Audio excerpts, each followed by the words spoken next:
Bonjour à toutes, bonjour à tous, Valentin Offrant avec vous pour ce point de marché du vendredi 6 octobre. Alors bonjour à vous François Hoffman, bonjour à vous Luc, j'espère que vous allez très bien. Le Nasdaq, comme vous l'avez vu, à 6000 points hier. Quel prochain objectif? C'est ce que nous allons essayer de répondre dans ce webinaire. Je vous rappelle que à 14h15 aujourd'hui, il y aura un webinaire spécial NFP qui sera organisé par moi-même. Donc voilà, je vous invite à me rejoindre à 14h15 pour ce webinaire.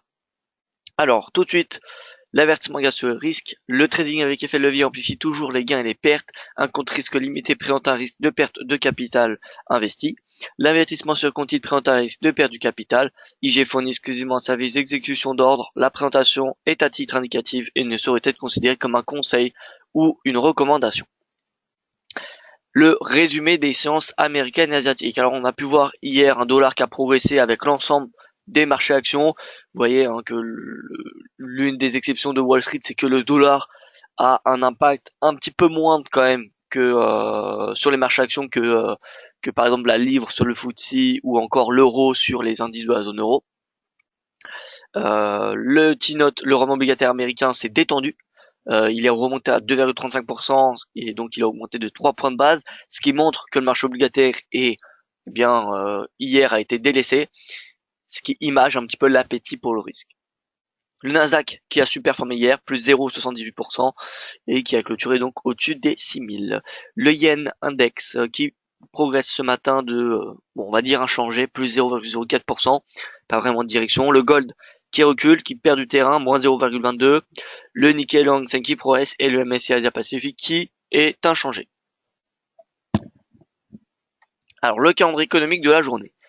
Qu'est-ce que nous avons eu cette nuit? On a eu des annonces, des statistiques japonaises.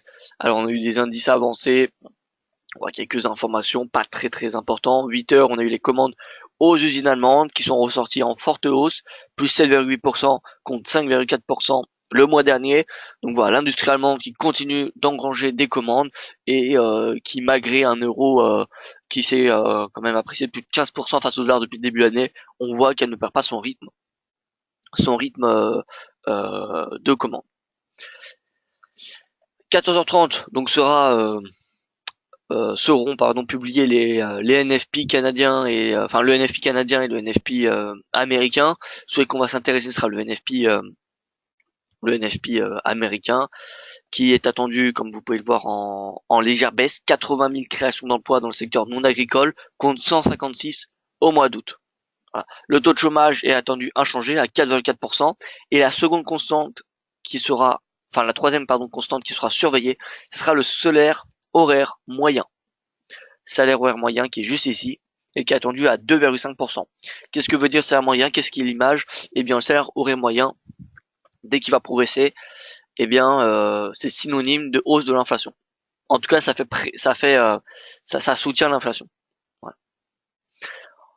Et enfin, pour terminer la journée, comme tous les vendredis de chaque semaine, les plateformes de forage en activité d'après l'entreprise parapétrolière Baker Hughes. Voilà, alors je viens tout de suite sur le marché. On va sur la plateforme Pro Real Time. Je regarde s'il y a des questions. Alors bonjour à vous Frédéric, bonjour Franck, Pierre-Yves, je salue également. Pourriez-vous analyser la IBEX? Bien sûr, on va commencer direct sur les marchés actions. Comme ça va changer un petit peu. On est sur l'IBEX, plus 0,10% aujourd'hui, plus 0,10. Alors hier ça a rebondi parce que alors d'un point de vue technique, on était sur un super seuil psychologique, 10 000 points. Voilà, 10 000 points, c'est un gros seuil où les acheteurs sont fortement présents comme on peut le constater. D'un point de vue fondamental, comment cela s'explique? Eh bien, tout simplement parce que le leader catalan a annoncé hier matin, n'a pu annoncer le mot indépendance, mais a annoncé des négociations qu'elle arrive avec Madrid. Voilà, donc le marché action a respiré, forcément, c'est une bonne nouvelle. Je vous rappelle qu'il y a déjà une banque espagnole qui a déplacé son siège social de Catalogne, en dehors de Catalogne. On a également d'autres, même des entreprises de base Catalogne qui ont déplacé leur siège euh, en dehors de la région, à Madrid principalement. Donc voilà, ça rassure les marchés.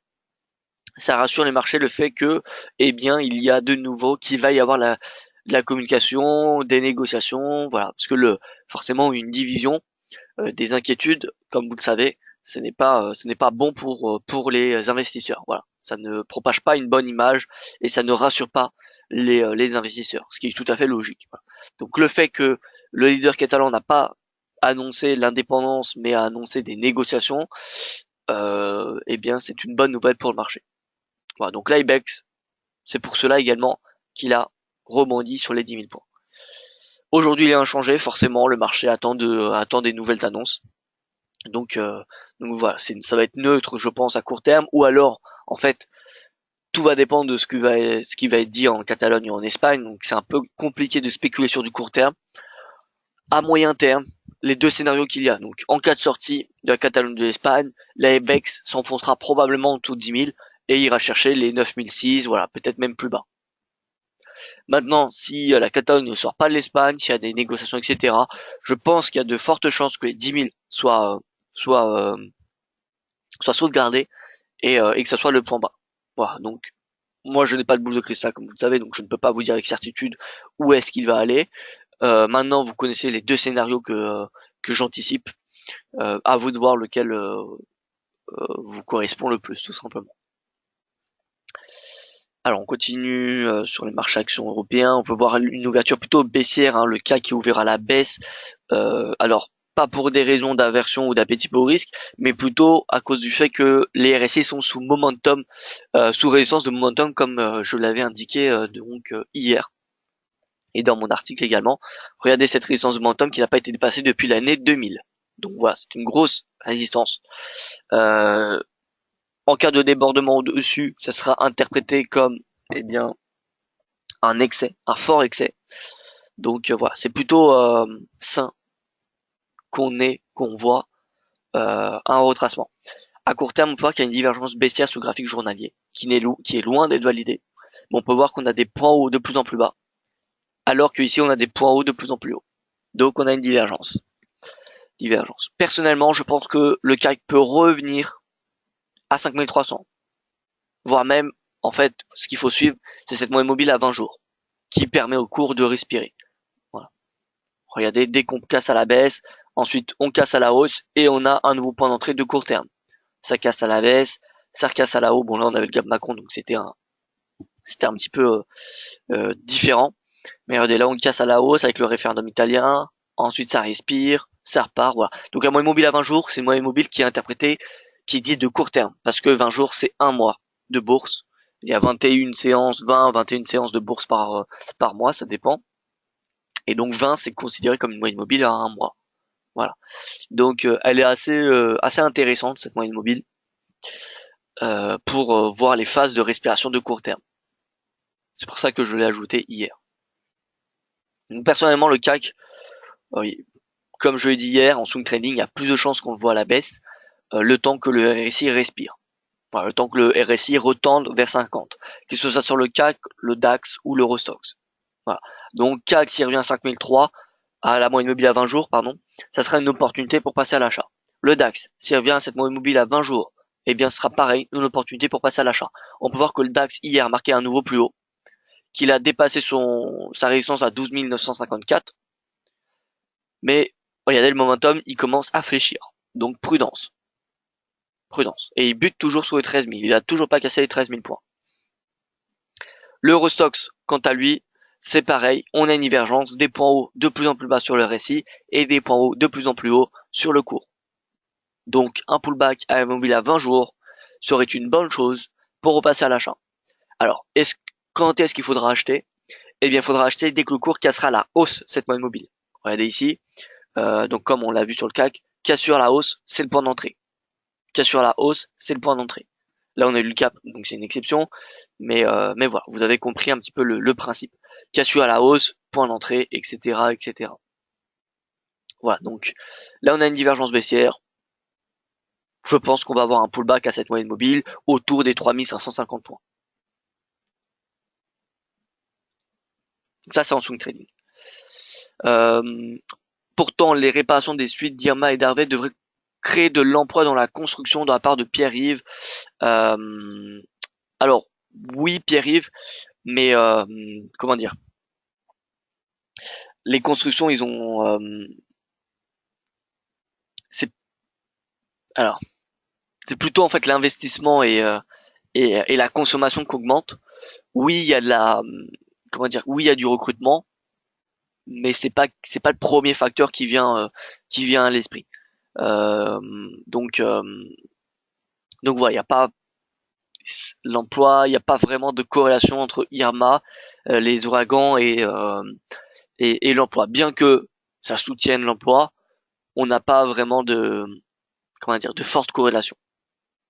Maintenant, on a quand même une création d'emploi. On a une création d'emploi de 80 000, ce qui est quand même relativement bon par rapport à la moyenne, c'est quasiment nul.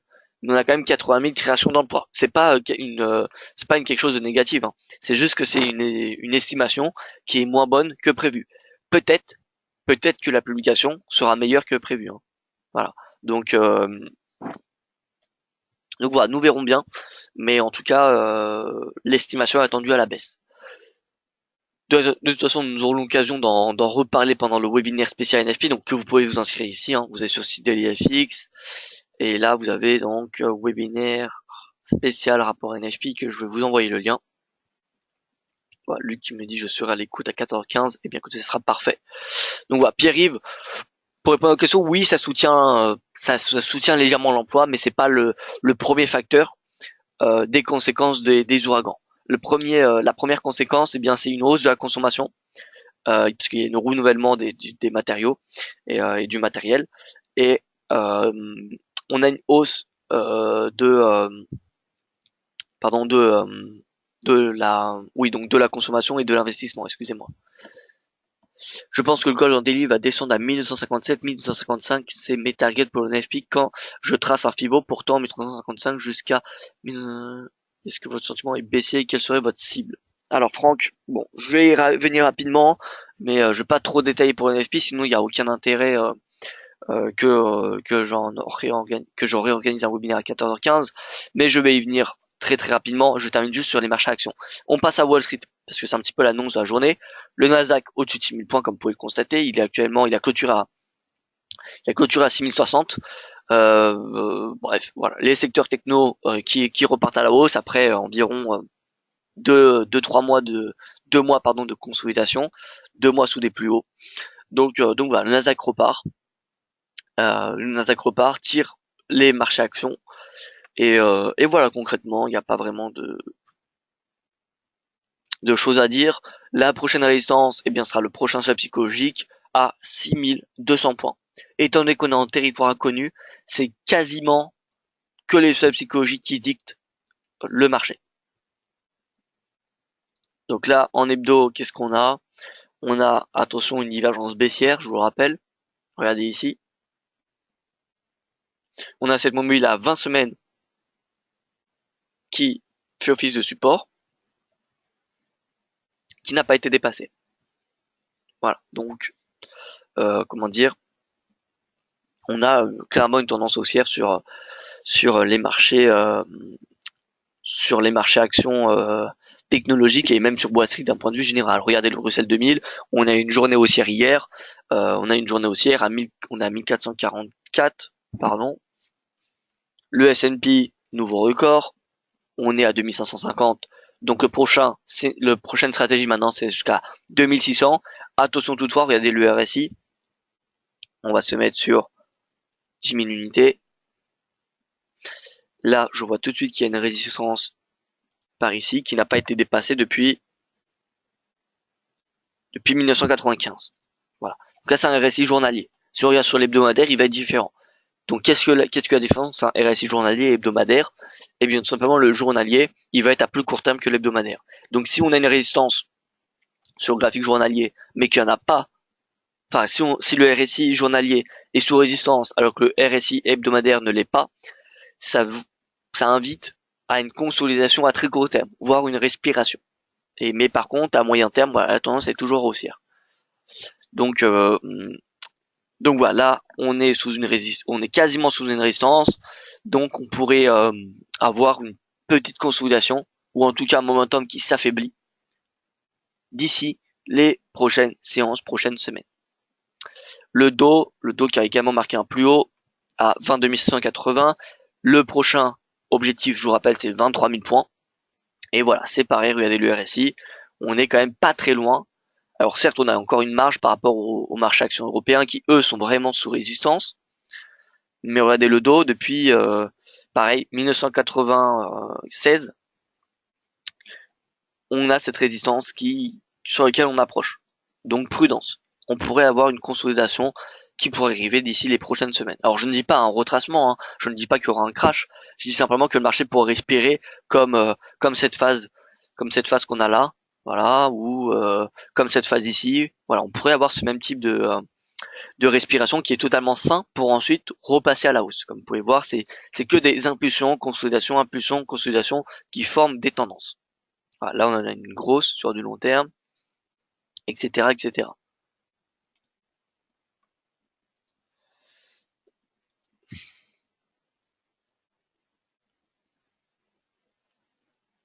Alors je regarde les questions.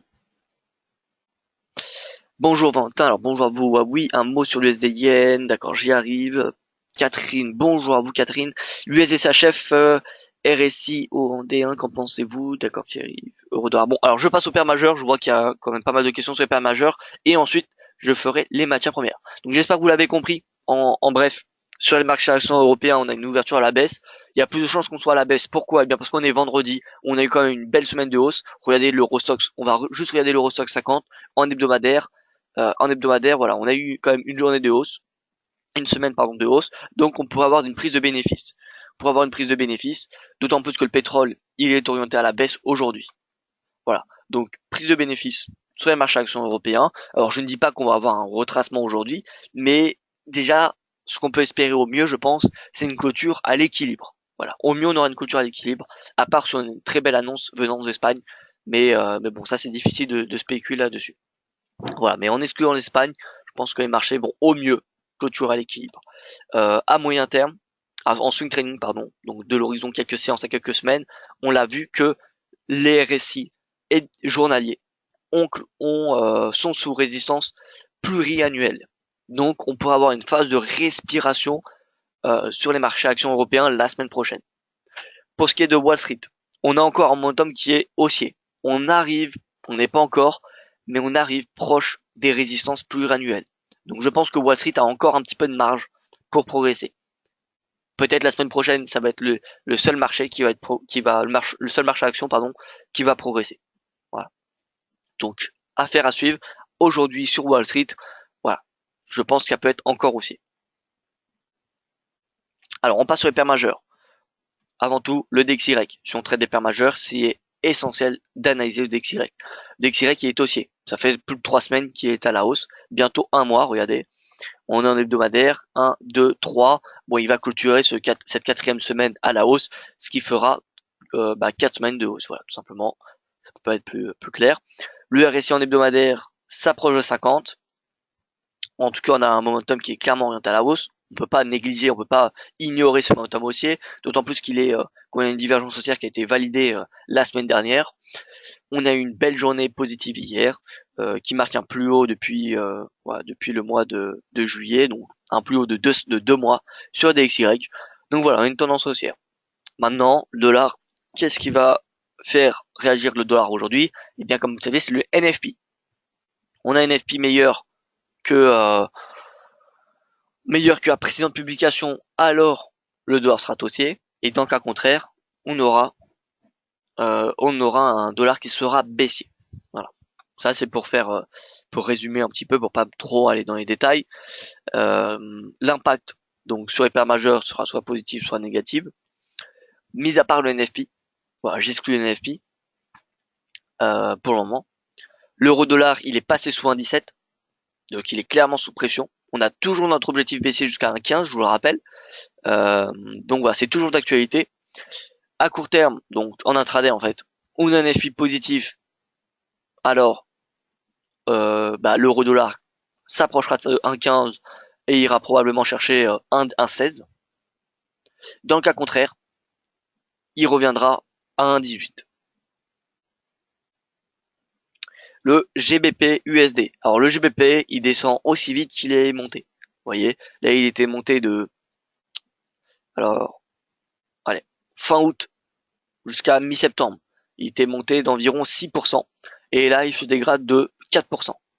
Voilà, donc le GBP qui est assez volatile en ce moment.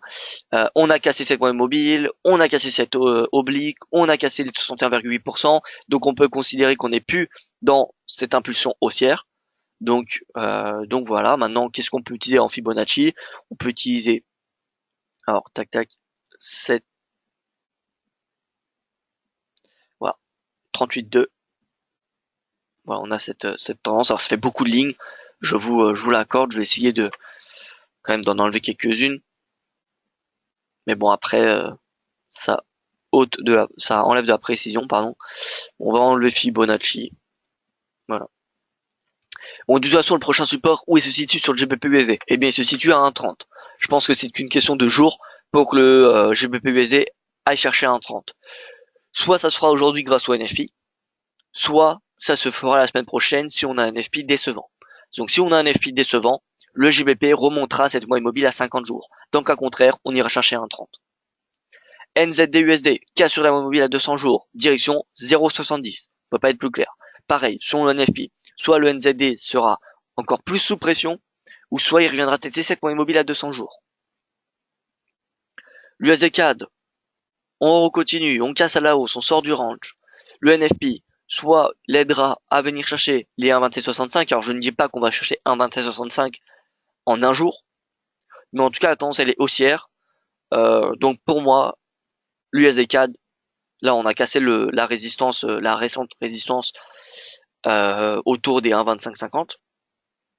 Donc on a cassé cette résistance. Je pense que maintenant le cours peut aller chercher les 1,2765 la semaine prochaine, tout simplement. Soit ça se fera avec l'aide du NFP aujourd'hui, ou soit ça ne se fera pas avec l'aide du NFP. Si le NFP est décevant, l'USD CAD reviendra chercher sa moyenne mobile à 50 jours, qui est actuellement à 1,2477. L'USD CHF, notre objectif, c'était la moyenne mobile à 200 jours, ça a été atteint. Je pense qu'on a une possibilité d'aller à la parité. Catherine, je pense que c'est vous qui m'avez posé cette question. Alors, tac, je reviens un petit peu au-dessus. Catherine, ouais. Pardon, excusez-moi. Oui, pour l'USD CHF, donc, est-ce qu'on peut aller chercher RSI haut en D1? Qu'en pensez-vous? Alors, je vais répondre à vos questions. Avant tout, je vous invite à lire, après ce webinaire, je vous invite à lire mon article l'USD CHF que j'ai écrit hier soir. Enfin, hier en fin d'après-midi, Catherine, ça pourrait peut-être vous intéresser, vous donner plus de précision. Je réponds à la question, est-ce que l'USD CHF peut atteindre la parité? Voilà. Donc je vais pas redire ce que j'ai dit dans mon article. Pour ceux qui s'intéressent, vous pouvez aller regarder sous IDLFX. Mais concrètement, on est sous une résistance. Enfin, pardon. Le RSI a clôturé au-dessus de cette résistance de court terme. Donc ça prouve que le momentum est clairement haussier. En plus de cela, on dépasse en intraday la moyenne mobile à 200 jours. La prochaine résistance de momentum est un peu plus loin, comme vous pouvez le constater. Voilà. Mais concrètement, je pense que l'USD CHF a assez de momentum pour venir au moins chercher les 0,99. Ça me semble concrètement possible. Maintenant, pour être honnête avec vous, ce qui confirmerait le signal haussier serait une clôture journalière au-dessus de la moyenne mobile à 200 jours. Donc si aujourd'hui on clôture au-dessus de cette moyenne mobile, alors ça sera un signal haussier, direction 0,99, voire même la parité. Voilà. L'USD Yen, voilà. On clôture au-dessus de cette résistance à 112,88 qu'on avait annoncé hier. Enfin non, pardon, clôture pas, on est au-dessus actuellement de 112,88. Comme je vous l'ai dit, moi je suis haussier jusqu'à 114. Et donc si on a l'aide du NFP, eh bien tant mieux, ça ira vers 114. Dans le cas contraire, ça sera baissier, direction 112,39. Voilà. Si on a un mauvais NFP, je pense que l'USD Yen peut venir chercher les 112,40. Je regarde encore une fois les questions. Alors, tac, alors. Un mot sur SDN, donc voilà, j'espère avoir répondu à votre question, oui. Moi je suis haussier sur du moyen terme, maintenant en intraday, comme vous l'avez compris, tout va dépendre du NFP. soit on aura un soutien du dollar, soit on aura un repli du dollar. Voilà. Donc c'est compliqué de vous dire en intraday où l'USD-Yen, l'USD-CHF ou l'euro-dollar va terminer. 1,17 sont cassés sur l'euro-dollar vers 1,15. Alors oui, Pierre-Yves, voilà. En enlevant le facteur NFP, je suis baissier sur l'euro-dollar, direction les 1,15, et cela depuis maintenant 2 semaines. Voilà, donc oui, je suis baissier sur l'euro-dollar, direction 1,15. Vu la tendance du DXY, et vu la différence de politique monétaire entre la BCE et la Fed, on a concrètement un objectif maintenant qui est baissier sur l'euro-dollar. Alors je ne dis pas qu'on va revenir à 1,10 ou à 1,05, loin de là. Moi je reste concrètement haussier à long terme sur l'euro-dollar.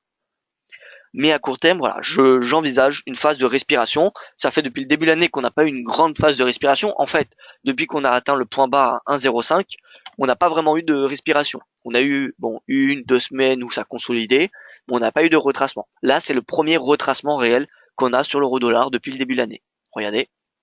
Puis, le mois d'avril, donc là où on était en consolidation depuis le début de l'année, on a eu un rallye haussier. Et depuis qu'on est sorti en bas de ce canal, on peut dire que le cours retrace.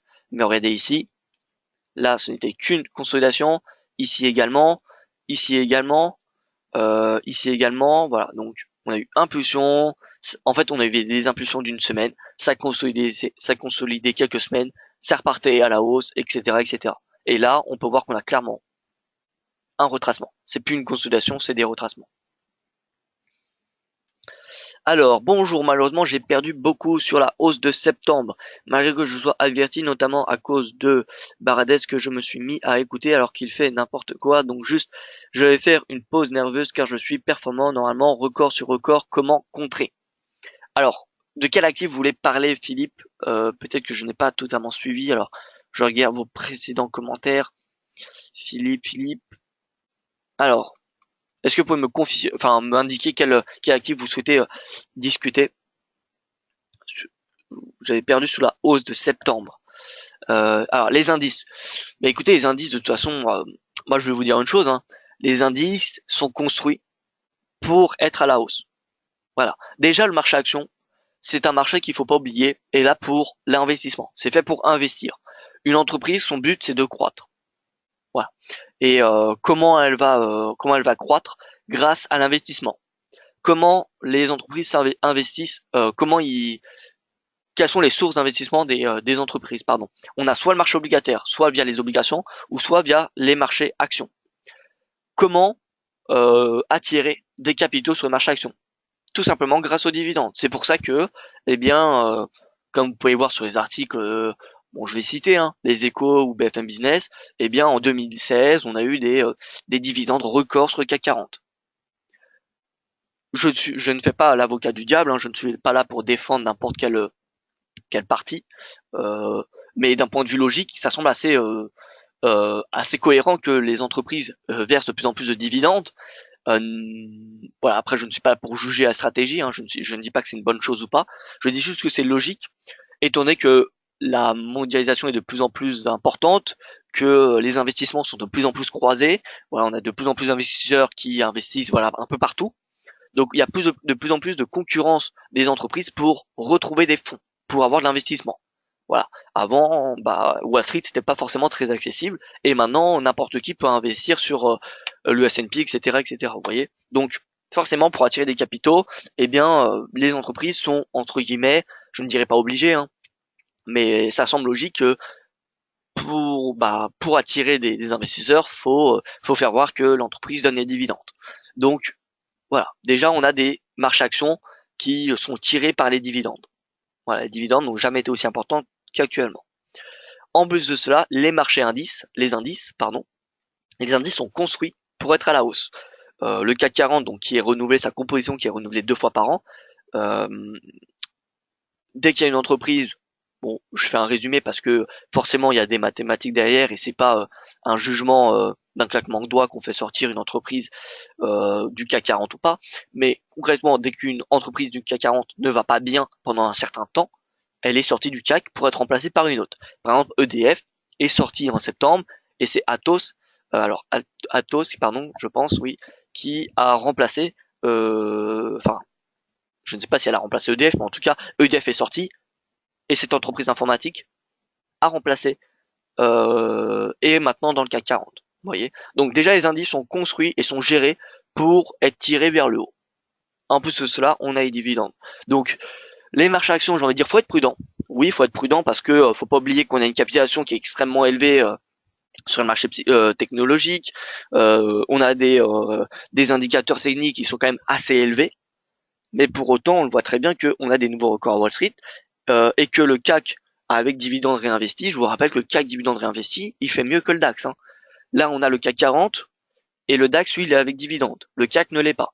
Si on regarde le CAC 40 JR, tac, tac, tac, CAC 40 GR, Euronext, voilà.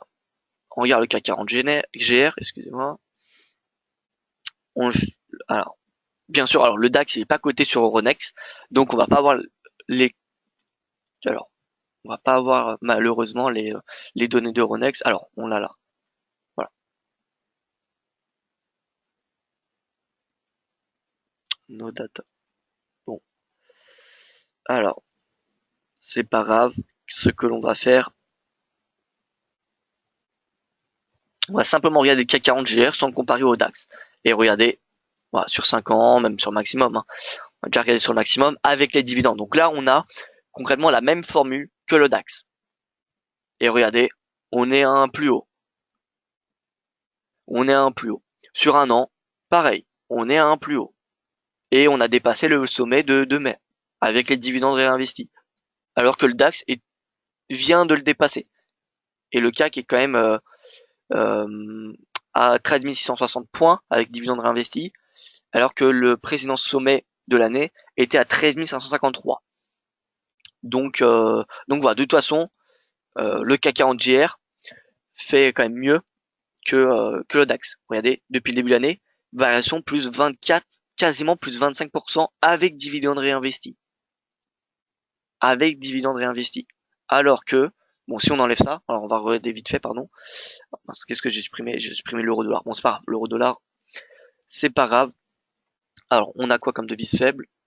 GBP, donc vous voyez qu'il a bien souffert, le NZD, et le dollar qui est la devise la plus performante. Voilà. Donc ça, je vais supprimer. Donc, GBP et NZD. Alors, DAX depuis le début de l'année, year to date, on se met, voilà, 12%, pardon, 12% pour le DAX. Alors non, le CAC 40, il a pas dû faire quand même 20%, 25%, c'est pas possible. On va calculer, hein. 12 000, 13 660. Alors, on va être précis. 13 660 divisé par 12 000. Voilà, 13, allez, 14%. 14%, le DAX en fait 11.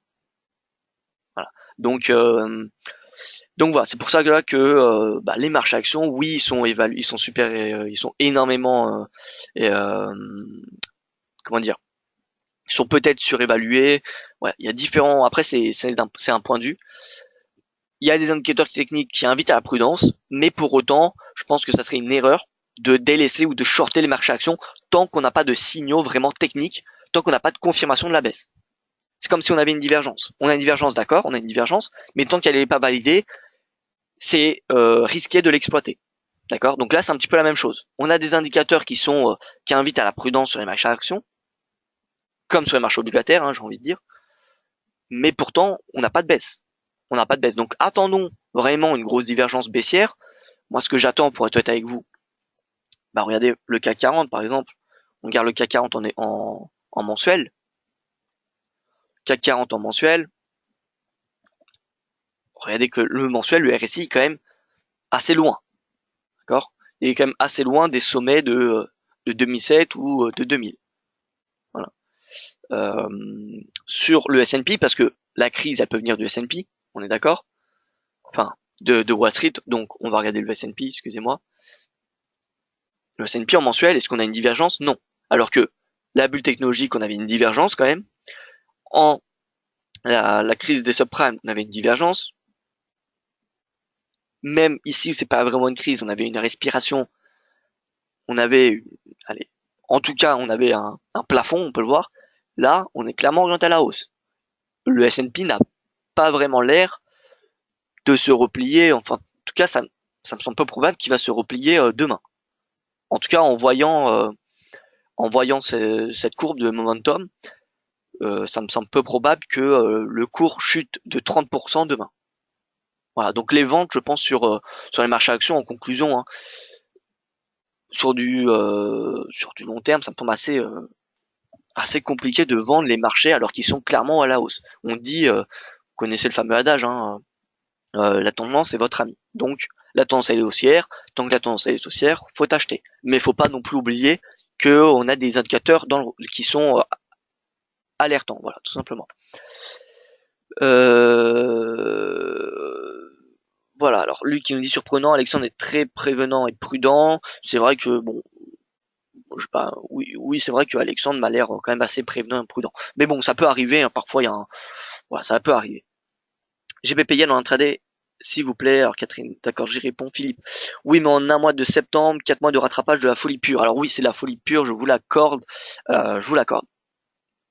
Les dividendes sont généreux sur le CAC de la part de Luc. Alors oui, en fait, les dividendes sont de manière générale en zone euro les plus importantes sur le CAC 40. Voilà. CAC 40, c'est généralement l'indice qui reverse le plus de dividendes en zone euro.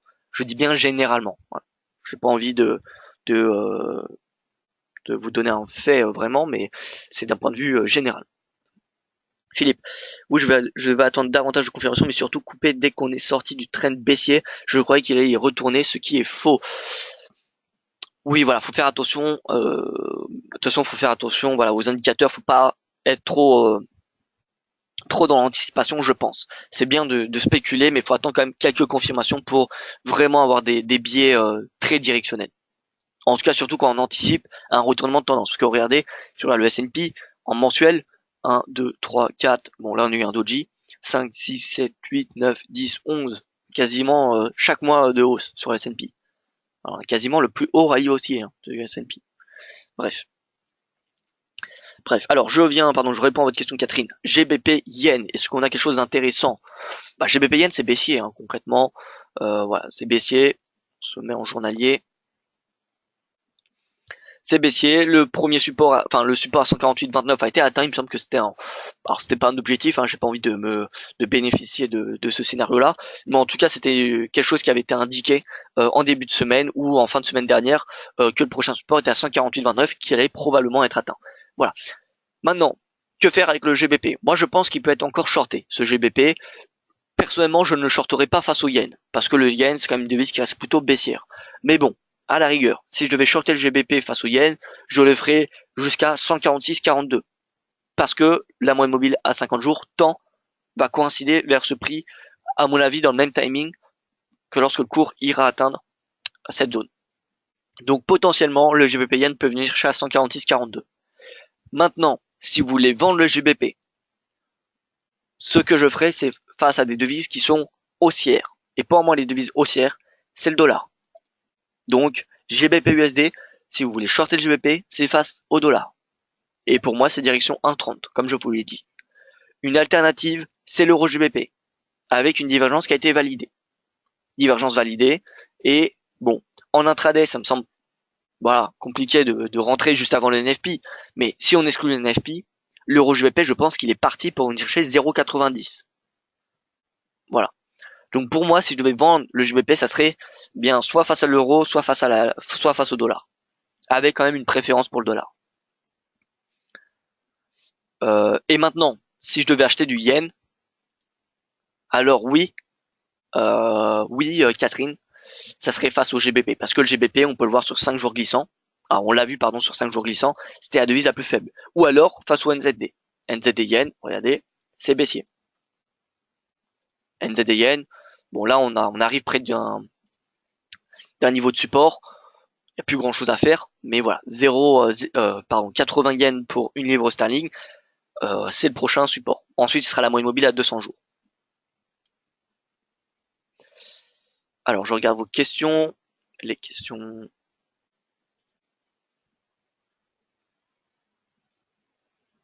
Bon, alors je n'ai pas de questions, je passe aux matières premières et ensuite j'aurai terminé. L'or, l'or qui est sous pression à cause du dollar. Voilà, retour à 1267, retour à 1267. Soit le NFP fera pression sur l'or jusqu'à un moment immobile à 200 jours, c'est-à-dire à 1262. Donc soit il y aura un objectif à 1262, ou soit le gold repartira, allez, à 1275, voire même 1280. À moyen terme, on voit que le momentum commence à arriver sur un support. Donc on pourrait avoir un rebond. On pourrait avoir un rebond. Je ne dis pas qu'on va retourner sous des plus hauts, parce que concrètement, dorénavant, on a des perspectives de hausse des taux de la Fed. On a vraiment maintenant un biais plutôt rassuré. Tout au long de l'été, on a eu des divisions au sein de la Fed. Il y avait des gouverneurs qui étaient totalement contre une nouvelle hausse et qui voulaient attendre euh, une hausse vraiment de l'inflation, alors que d'autres ne voulaient pas attendre une hausse de l'inflation et continuer le durcissement de la politique monétaire. Voilà. Donc on a vu vraiment des doutes sur la politique monétaire de la Fed cet été.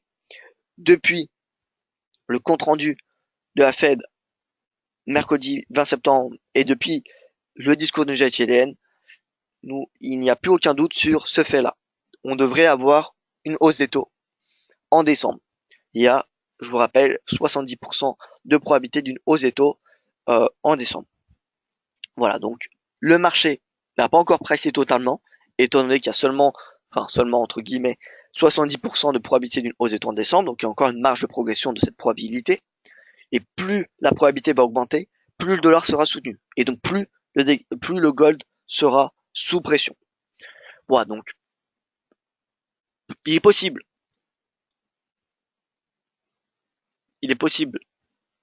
que le gold, en excluant le NFP bien sûr, hein, il est possible que le gold rebondisse et qu'ensuite reparte à la baisse.